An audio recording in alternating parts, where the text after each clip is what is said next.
This channel does not promote any violent, harmful, or illegal activities. All content provided by this channel is meant for an educational purpose only. নমস্কার, news এট 2 শুরু করছি। আর দুপুরে আপনাদের জানিয়ে দিই আজ রাত দখলের সময়, আজ ভোর দখলের বার্তা, সে কথায় আসবো, কিন্তু তার আগে আপনাদের জানিয়ে দিই জুনিয়র ডাক্তাররা আবার পূর্ণ কর্মবিরতিতে গেলেন।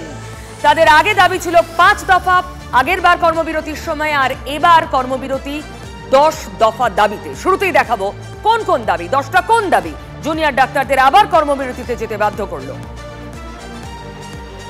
1. তিলোত্তমা কাণ্ডে দ্রুত ন্যায় বিচার, এটা প্রথম দাবি সকলের, শুধু জুনিয়র ডক্টরদের নয়। 2. দুর্নীতির দায় নিয়ে স্বাস্থ্য সচিবকে অপসারণ, মানে নিগমের অপসারণের দাবিতে এখনো অনড়।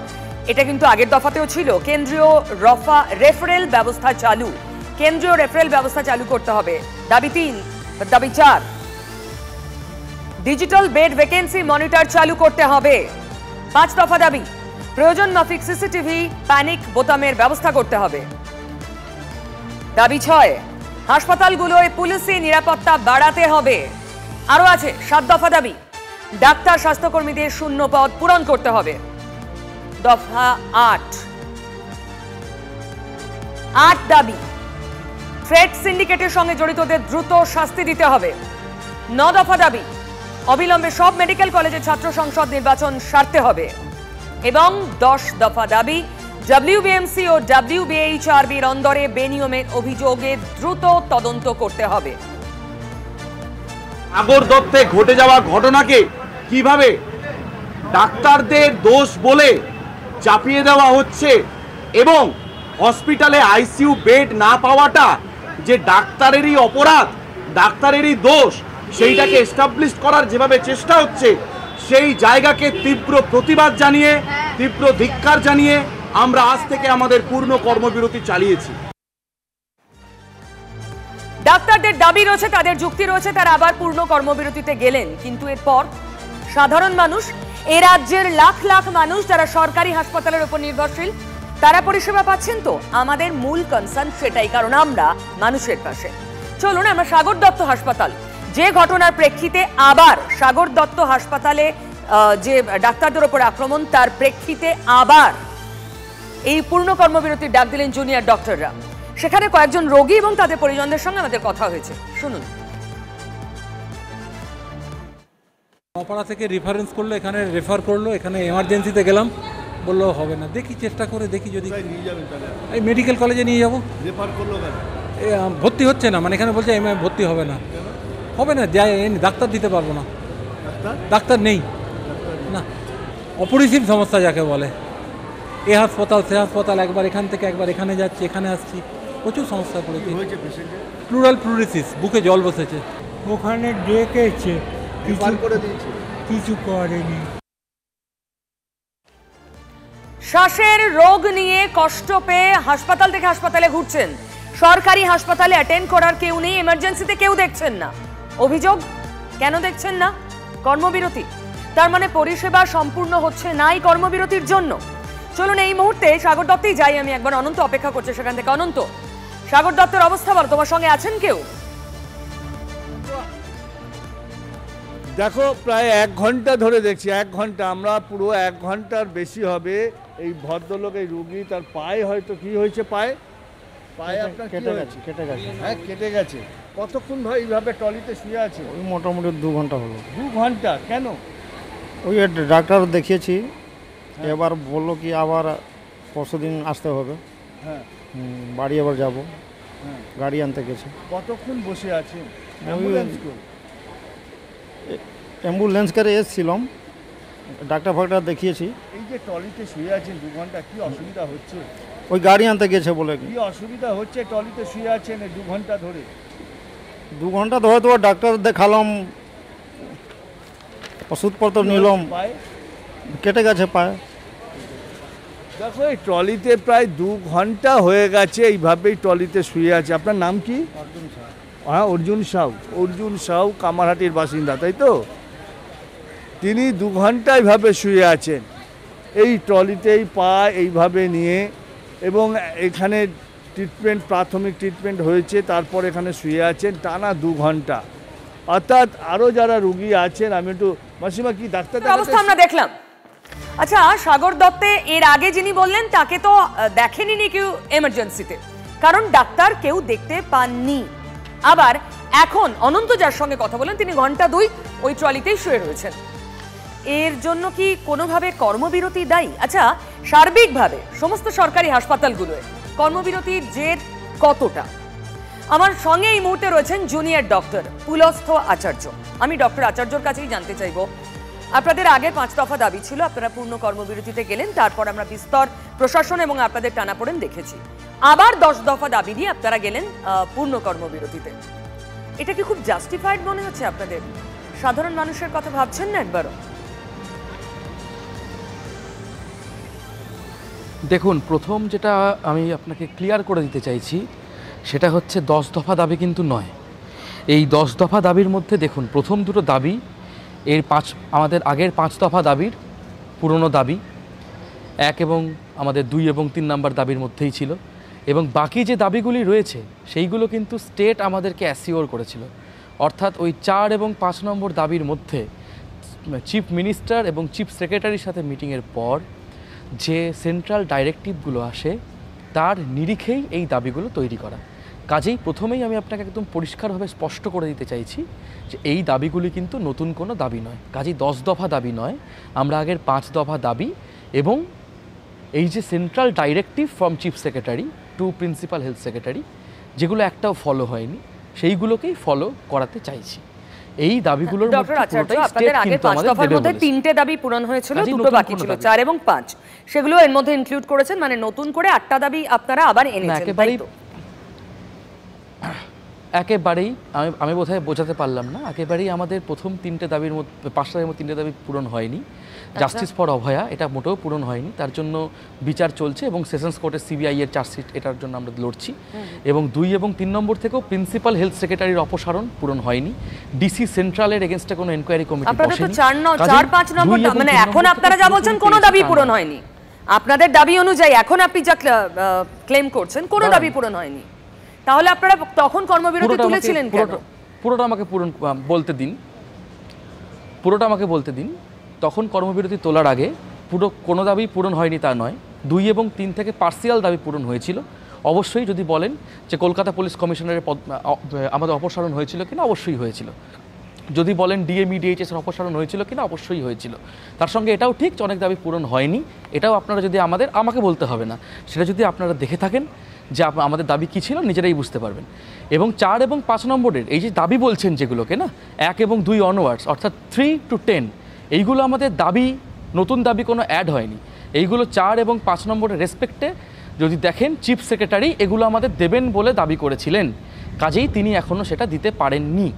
কাজেই এই দাবিগুলো আমরা চিফ সেক্রেটারির কাছে রেখেছিলাম, মুখ্যমন্ত্রী মমতা বন্দ্যোপাধ্যায়ের কাছে রেখেছিলাম। তারা আমাদের প্রতিশ্রুতি দিয়েছিলেন এবং তার মেলও রয়েছে, সেই মেলে তারা বলেছিলেন এগুলো হবে, যেগুলো একটা হয়নি। কাজেই এগুলো নতুন কোনো দাবি নয়। বেশ, ডক্টর আচার্য, আপনি যা বলছেন দাবি দাও থাকতে পারে, দাবি নিয়ে বিতর্ক থাকতে পারে এবং নানাভাবে সেটার ব্যাখ্যাও হতে পারে।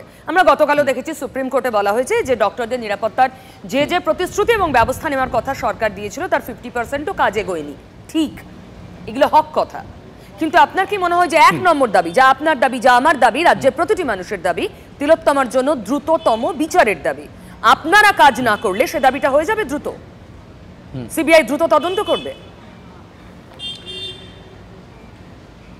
আমরা কাজ না করলে সিবিআই দ্রুত তদন্ত করবে কিনা এই নিয়ে তর্ক বিতর্ক নয়। তর্ক বিতর্ক হচ্ছে 4 এবং 5 নম্বর দাবি, যা অভয়ার বিচারের সাথে অঙ্গাঙ্গিভাবে জড়িত, যাতে আরেকখানি অভয়া না হয়। মনে রাখবেন, আরেকখানি অভয়া কিন্তু একজন মেডিকেল ছাত্রীকেই হতে হবে এরকম ব্যাপারটা কিন্তু নয়। আজকে সিকিউরিটি আমরা কার জন্য চাইছি? সিকিউরিটি শুধু আমাদের জন্য চাইছি, সেন্ট্রাল রেফারাল সিস্টেম শুধু আমাদের জন্য চাইছি, বেড ভ্যাকেন্সি শুধু আমাদের জন্য চাইছি। মনে রাখবেন, এইগুলো প্রত্যেকটিই চাইছি রোগীদের জন্য সমানভাবে। আর যে রোগী এখন গিয়ে পরিষেবা পাচ্ছেন না, যে শ্বাসকষ্টের রোগী, সাগর দত্ত থেকে তাকে কেউ এমার্জেন্সিতে কোনো ডাক্তার নেই দেখার জন্য, তাকে অন্য জায়গায় যেতে হচ্ছে, এই যে ইমিডিয়েট সার্ভিসটা তারা পাচ্ছেন না, তিনিও তো, তার জন্য তো আপনার এই দাবি, তিনি তো ডিপ্রাইভড হচ্ছেন। দেখুন, ইমার্জেন্সিতে কোনো ডাক্তার নেই এটাও অনভিপ্রেত। তার মানে ইমার্জেন্সিতে ডাক্তার নেই, তার মানে এই দাঁড়ায় যে কোনো মেডিকেল অফিসার নেই, কোনো সিনিয়র ডাক্তার নেই। তার মানে এটাই দাঁড়ায় West Bengal health recruitment board সেইখানে নিশ্চয়ই ডাক্তার রিক্রুট করতে পারেননি। কর্মবিরতিতে গেছেন জুনিয়র ডাক্তাররা, সিনিয়র ডাক্তাররা কিন্তু কর্মবিরতিতে যাননি। কাজেই আমার মনে হয় এই দাবিটিকে খতিয়ে দেখা প্রয়োজন এবং বোর্ডের যে চূড়ান্ত দুর্নীতি, জুনিয়র ডাক্তার অবশ্যই এমার্জেন্সিতে কাজ করেন, কিন্তু মনে রাখবেন জুনিয়র ডাক্তার আন্ডার সুপারভিশন কাজ করেন। জুনিয়র ডাক্তার সবসময়ই একজন সিনিয়র ডাক্তারের আন্ডার সুপারভিশন কাজ করবেন, তাই তার নিয়ম। আজকে আমি যে সাবজেক্টে পোস্ট গ্র্যাজুয়েট ট্রেনি, আমার অধিকার নেই আমার একা একটি কেস করার, তাকে সিনিয়র ডাক্তারের অধীনস্থ হয়েই করতে হয়। দেখুন ডক্টর আচার্য, TV9 বাংলা কখনোই আপনাদের দাবির বিপক্ষে নয়। এই ভুল ইন্টারপ্রিটেশন যেন না হয় আমি ক্লিয়ার করলাম আপনার মাধ্যমে সবাইকে। আমরা সমস্ত ন্যায্য দাবির পাশে রয়েছি, ঠিক যেমন ওই সাধারণ মানুষ, ওই হাঁপানির রোগী যিনি সরকারি হাসপাতালে এক জায়গা থেকে আরেক জায়গায় ঘুরছেন একটু ট্রিটমেন্ট পাওয়ার জন্য, তার পাশেও রয়েছি। তার অধিকার আছে চিকিৎসা পাওয়ার, এবং চিকিৎসা দিতে পারেন আপনারা। জুনিয়র ডাক্তারদের ওপরে আমাদের রাজ্যের স্বাস্থ্য ব্যবস্থা অনেকাংশে নির্ভরশীল। এখানে প্রশ্ন উঠতেই পারে যে প্রশ্ন আপনি তুললেন, আমি 100% একমত। পরিকাঠামোর গলদ, জুনিয়র ডাক্তারদের ওপর এতটা ডিপেন্ডেন্সি, আমি একমত। তবুও এটা বাস্তব, পরিষেবাটা পাওয়া যাচ্ছে না। কি করবেন এবার? পরিষেবাটা যাতে পাওয়া যায়, এবং এই রকম একটি রোগীর আপনি যে উদাহরণ দিলেন, তার জন্যই আমাদের দাবিতে রয়েছে সেন্ট্রাল রেফারাল সিস্টেম। হয়তো এই মুহূর্তে যেখানে পরিকাঠামো সেই রকম নেই, সেইখান থেকে সেই সেন্ট্রাল রেফারাল সিস্টেমের বসে যাতে প্রপারলি ট্রান্সফার হয়। এই যেমন আগের দিন আমাদের প্রিন্সিপাল হেলথ সেক্রেটারি সুপ্রিম কোর্টে গিয়ে নির্মমভাবে বলে দিলেন যে ডাক্তারদের গাফিলতিতে একজন রোগী মারা গিয়েছে সাগর দত্তে। আদৌ কি তাই? আদৌ তো তাই নয়। আইসিইউ বেড ছিল না, আইসিইউ বেড না থাকা সত্ত্বেও ডাক্তাররা চেষ্টা করেন। আইসিইউ বেড দেওয়াটা প্রশাসনের দায়িত্ব, অথরিটির দায়িত্ব। সেই আইসিইউ বেডটা কিন্তু কখনোই জুনিয়র ডাক্তার সিনিয়র ডাক্তারের দায়িত্ব না। আমি আপনার সমস্ত দাবির সঙ্গে সহমত, আমি আপনাদের সমস্ত দাবির সঙ্গে সহমত, TV9 বাংলা সহমত। আমি আবার বলছি, কিন্তু দায়িত্বটা শুধু সরকারের, দায়িত্বটা শুধু প্রশাসনের হতে পারে না। দায়িত্ব মানুষেরও হয়, ইন্ডিভিজুয়াল ডক্টরেরও দায়িত্ব আছে। সেটাকে প্লিজ আপনারা অ্যাকনলেজ করুন। নিশ্চয়ই আপনাদের দাবি দেওয়াগুলো ন্যায্য এবং সেগুলো পাওয়া খুব প্রয়োজন, আশু প্রয়োজন। প্রথম দাবি আমার আপনার সব্বার এক, তিলোত্তমার জন্য সুবিচার। কিন্তু আমরা যদি সবাই কাজ থামিয়ে দিই, তিলোত্তমা কি বিচার পাবে? এটা তো ভাবার সময় এসেছে। আপনাকে আমি একবার বলি, আমরা কেন কাজে ফিরেছিলাম? আমরা মানুষের জন্যই কাজে ফিরেছিলাম। আমরা কি হঠাৎ করে কর্মবিরতিতে গিয়েছি? হঠাৎ করে খেয়াল খুশিতে কর্মবিরতিতে যাইনি। আজকে একটি ঘটনা ঘটেছে, অভয়াকাণ্ডের মতো ঘটনা, একটি ইনস্টিটিউশনাল মার্ডার ঘটেছে, সেইখানেতে নিশ্চয়ই আমরা হঠাৎ করে ইচ্ছে করে কর্মবিরতিতে যাইনি। এবং এই আপনাদের কর্মবিরতিতে যাওয়ার ব্যাকগ্রাউন্ডটা বাংলার মানুষ জানেন এতদিনে ডক্টর আচার্য। আপনাদের কর্মবিরতির জন্য সাধারণ রোগী যারা সরকারি হাসপাতালের পরিষেবার উপর নির্ভরশীল, তাদের অসুবিধা হচ্ছে কি হচ্ছে না আপনারা মানেন? আজকে সরকারি হাসপাতালে এখনো অবধি সিনিয়র ডাক্তাররা কাজ করছেন, এবং কোনো রোগী সিনিয়র ডাক্তাররা থাকাকালীন পরিষেবা পাবেন না, এটা হতে পারে না। যদি হয় তাহলে সেটা স্টেটের ফেলিওর। জুনিয়র ডক্টরদের একটা তো রোল আছে, সেই জায়গাটা মিসিং হলে অসুবিধা হবে না। আপনি যা বলছেন তাতে তো জুনিয়র ডক্টররা কাজ না করলে অসুবিধারই হওয়ার কথা নয়। তাহলে আর পরিকাঠামোর দিকে আঙুল তোলারই কোনো প্রশ্ন ওঠে না, তাই না? দুটোই একসঙ্গে করছেন। জুনিয়র ডক্টরদের ওপর নির্ভরশীল কারণ পরিকাঠামোর গলদ, মানছি। আবার বলছেন জুনিয়র ডক্টররা কাজ না করলে কোনো পরিষেবা ব্যাহত হবে না। তাহলে কিসের পরিকাঠামোর দিকে আঙুল ওঠা? দ্বিচারিতা হচ্ছে না? দেখুন, পুরোপুরি পরিষেবা ব্যাহত হবে না এটা বোধহয় বলা ভুল, কিন্তু আমি এটুকু বলতে পারি মরণাপন্ন রোগী ফিরবে না, এবং যেটা এমার্জেন্সি সার্ভিস তা কোনোদিনই বন্ধ হয়নি, সেটা চলছে এবং এখনো চলেছে, পরেও চলবে। এই ব্যাপারে শুনবেন একবার সাগর দত্তের সেই হাঁপানির রোগী যিনি বলছেন যে তিনি এমার্জেন্সিতে গিয়ে কোনো ডাক্তার পাননি, কেউ দেখার নেই, প্লিজ শুনুন। অপাড়া থেকে রেফারেন্স করলো, এখানে রেফার করলো, এখানে এমার্জেন্সিতে গেলাম, বললো হবে না। দেখি চেষ্টা করে দেখি, যদি নিয়ে যাবেন তাহলে এই মেডিকেল কলেজে নিয়ে যাবো। রেফার করলো কেন? ভর্তি হচ্ছে না, মানে এখানে বলছে ভর্তি হবে না, যাই ডাক্তার দিতে পারবো না, ডাক্তার নেই না। অপরিসীম সমস্যা যাকে বলে, এ হাসপাতাল সে হাসপাতাল, একবার এখান থেকে একবার এখানে যাচ্ছি, এখানে আসছি, প্রচুর সমস্যা পড়েছি। প্লুরাল প্লুরিসিস, বুকে জল বসেছে। ওখানে ডেকেছে, কিছু করেনি। এরপরে আমার আর প্রশ্ন করার জায়গা থাকে না, আপনি নিজেই শুনলেন ডক্টর আচার্য। আমি এর আগেও শুনেছি এটা, এবং তার রেসপেক্টেই আমি আপনাকে পরিষ্কার বলেছি, এই যে এই হাসপাতাল থেকে ওই হাসপাতালে রেফারাল, এটা কি কাম্য? এটা জুনিয়র ডাক্তাররা কাম্য? এটা আমাদের কাছেও কাম্য না। আমরা একটা কথা বারবার বুঝুন, আমরা মানুষের বিপক্ষে নই, আমরা ডাক্তার হিসেবে চিকিৎসা করতেই এসেছি, রাজনীতি করতে আসিনি, চেয়ার চাইতেও আসিনি। এই লড়াই বিচারের লড়াই, আন্দোলন চলুক না, আপনাদের পাশে তো আছি আমরা, আন্দোলন চলুক না, আন্দোলন ন্যায্য দাবির পাশে আমরা সব সময় আছি, যে কোনো লোক, দেখুন যে কোনো ইন্ডিভিজুয়ালের, যে কোনো গোষ্ঠী। ফুল সিজওয়ার্কের যে দাবি, ফুল সিজওয়ার্কের যে দাবি আমরা রেখেছি, সেই দাবিটা আপনারা যদি সুস্পষ্টভাবে দেখেন তাহলে বুঝতে পারবেন, এই দাবিটি যদি আজকে মিটিয়ে নেওয়া হয়, আমরা কিন্তু আজকেই সিজওয়ার্ক তুলি। যদি না মেটে, আমরা ধরে নিচ্ছি এই দাবি একদিনে মেটার নয়, ততদিন ওই হাঁপানির রোগীকে হসপিটাল টু হসপিটাল করতে হবে, তাই তো? মিটবে না, কেন মিটবে না এই দাবি একদিনে মেটার? কেন মিটবে না এই দাবি একদিনে মেটার? আমরা তো অলরেডি সময় দিয়েছি, এই দাবি কেন মিটবে না? এটা কে লিখে দেবে যে আজকেই মিটবে দাবি? কে লিখবে? আমাদের নয়, প্রশ্নটা আমাদের নয়, এইটা আপনাদেরও দায়িত্ব। এই প্রশ্নটা আমাকে নয়, আমরা আমাদের দায়িত্ব পালন করছি বলেই 9 আগস্ট রাত থেকে, 1 মিনিট ডক্টর আচার্য, 9 আগস্ট রাত থেকে আজ 1 অক্টোবর আমরা কনস্ট্যান্ট এই দাবিগুলোর সঙ্গে এবং এর জন্য সোচ্চার হয়ে যাচ্ছি। কনস্ট্যান্ট সরকারের ভূমিকা নিয়ে প্রশ্ন তুলছি, আমরা বুঝছি এবং দায়িত্ব পালন করছি বলেই। কিন্তু আমাদের অনুরোধ, এই এতদিন ধরে আমাদের দায়িত্ব পালন করার পরেও আপনারা প্লিজ আপনাদের দায়িত্ব থেকে দূরে গিয়ে প্রতিবাদ করবেন না। দায়িত্বটা আপনাদেরও, পরিষেবা দেওয়ার দায়িত্ব ডাক্তারদের, আপনারা ভগবান। আমরা সংবাদ মাধ্যম আঙুল তুলে দেখাতে পারি, পরিষেবা দিতে পারি না, ভুলিনি এবং আমরা আমার দায়িত্ব ভুলিও না। প্লিজ পরিষেবা দিন। অবশ্যই, কিন্তু এই আবেদনের সঙ্গে শেষ করব doctor Acharya, thank you so much. এই জায়গায় আমরা কেন দাঁড়িয়ে আছি? পরিষেবা নিশ্চয়ই, কিন্তু সমস্ত প্রতিবাদ হোক পরিষেবা দিয়ে, প্রতিবাদ হোক, চলুক প্রতিবাদ যতদিন চায়, কিন্তু পরিষেবা হবে। তার আগে প্রশাসনকে জিজ্ঞাসা করুন যে কবে তারা রোগীর জন্য এবং জুনিয়র ডাক্তার এবং সমগ্র ডাক্তারদের জন্য কবে তারা এই ব্যবস্থাগুলো নিতে পারবে, এই প্রশ্নটা আগে করুন। এখনো করছি, আবার করছি, আবার বললাম, সব দাবির সঙ্গে আমরা সহমত। আমরা কিন্তু মেল করেছি, আমরা কিন্তু চিফ সেক্রেটারিকে মেল করেছি, চিফ সেক্রেটারির কাছ থেকে কিন্তু কোনো উত্তর আসেনি।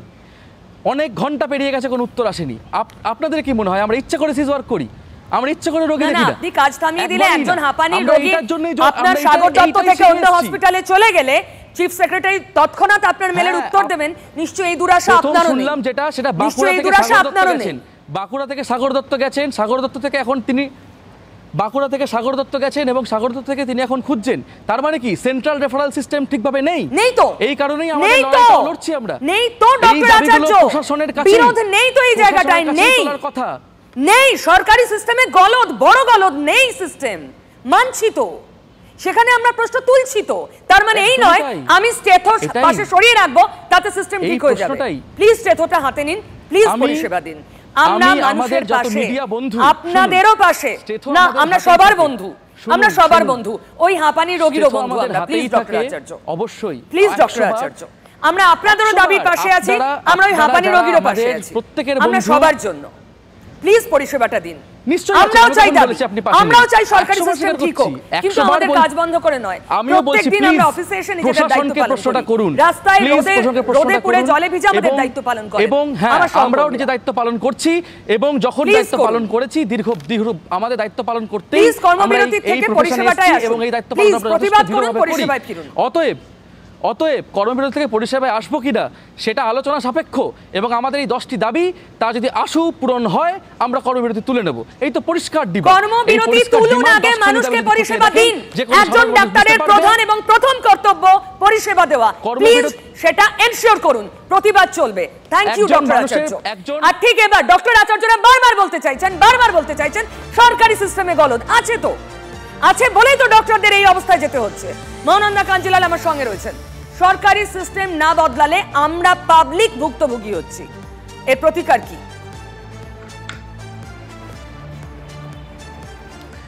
দেখো, এতক্ষণের আলোচনা শুনলাম, আমার একটা প্রশ্ন আছে, বিশেষ করে তোমার কাছে। নির্ভয়া কাণ্ডের জন্য শাস্তি হয়েছিল তো, তারপর কি ভারতবর্ষে মহিলাদের সুরক্ষা অ্যাসিওর্ড হয়েছে?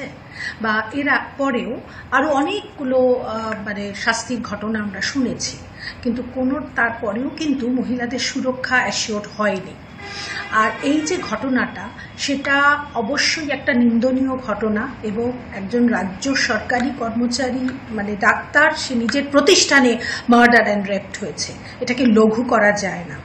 আমার একটাই প্রশ্ন, নিশ্চয়ই ডাক্তারদের প্রাথমিক কাজ হচ্ছে মানুষকে পরিষেবা দেওয়া, জীবন দান করা, কিন্তু সেই ডাক্তাররাই যদি অসুরক্ষিত হন, তারা পরিষেবাটা দেবেন কিভাবে? এটা তো সবার আগে জানতে হবে বা বুঝতে হবে। আমরা তাদের বলছি যে আপনারা পরিষেবা দিন, নিশ্চয়ই পরিষেবা তো প্রথম কাজ, দিতেই হবে তাদের, তো তাদের আমরা কোনো সুরক্ষা দিলাম না। এই ঘটনার পরে সাগর দত্ত কেন হচ্ছে? এই ঘটনার পরে নার্সরা কেন নিগৃহীত হচ্ছে? কেন হসপিটাল চত্বরে কোনো সিসিটিভি নেই? কেন হসপিটাল চত্বরে মদ গাঁজার মানে ঠেক বসছে রাত্রির 12টার পরে? তাহলে সুরক্ষা না দিলে কি? সুরক্ষাটা তো একটা বেসিক জিনিস, রাষ্ট্রের দায়িত্ব। সেটা না দিলে একটা মানুষ কি করে কাজ করবে? আজকে তুমি তোমার অফিসে যদি অসুরক্ষিত হও, তুমি কতদিন কাজ করতে পারবে? আমি আমার কলেজে যদি অসুরক্ষিত হই, আমি কতদিন কাজ করতে পারবো?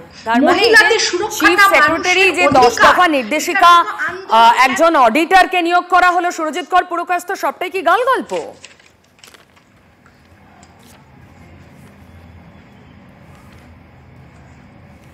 অডিটর নিয়োগ করা হয়েছে, ঠিক আছে, কিন্তু এই যে দাবিগুলো তারা করেছে ডাক্তাররা, এটা কি একটাও অন্যায্য দাবি? সেটা কেন প্রশাসন সিরিয়াসলি নিয়ে সবকটা দাবি পূরণ করছেন না? আমার এটাই প্রশ্ন। এই প্রশ্ন আমাদের সবার। রওনাদি প্লিজ সঙ্গে থাকুন। তবে এর মধ্যেই ডাক্তাররা যেমন তাদের কর্মবিরতির মাধ্যমে প্রতিবাদ জানাচ্ছেন, তেমনি আজ বিকেলে 5টা থেকে 8টা তারা আবার পথে নামছেন প্রতিবাদে অবশ্যই, এবং তিলোত্তমার জন্য বিচার চেয়ে। একই সঙ্গে আজ রাত দখলের রাত, আপনাদের আগেই জানিয়েছি। এই মুহূর্তে অরিত্র আমার সঙ্গে রয়েছে, আরো ডিটেল বলতে পারবে। অরিত্র,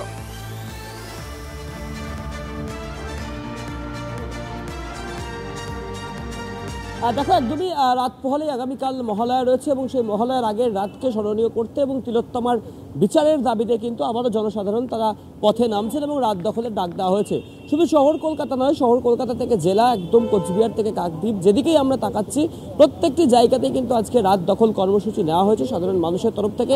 বেশ কয়েকটা গুরুত্বপূর্ণ জায়গা, যাদবপুর 8B যেমন একদিকে রয়েছে, কলকাতা এয়ারপোর্ট চত্বর যেমন রয়েছে, শ্যামবাজার যেমন রয়েছে, ধর্মতলা যেমন রয়েছে, এই প্রত্যেকটি জায়গাতেই কিন্তু আজকে সাধারণ মানুষ সমবেত হবেন এবং রাত দখলের তারা ডাক দিয়েছেন। এবং প্রত্যেকটি কর্মসূচি শুরু হচ্ছে রাত্রি 11:30টার পর থেকে, এবং যা আগামীকাল ভোর পর্যন্ত, অর্থাৎ মহালয়ার ভোর পর্যন্ত সেই কর্মসূচি চলবে। এবং এভাবেই সাধারণ মানুষ কিন্তু তাদের যে প্রতিবাদ, তাদের যে বিচারের দাবিতে রাস্তায় নামা, সেই কর্মসূচি তারা চালিয়ে যাচ্ছেন। অরিত্র, তোমাকে অনেক ধন্যবাদ।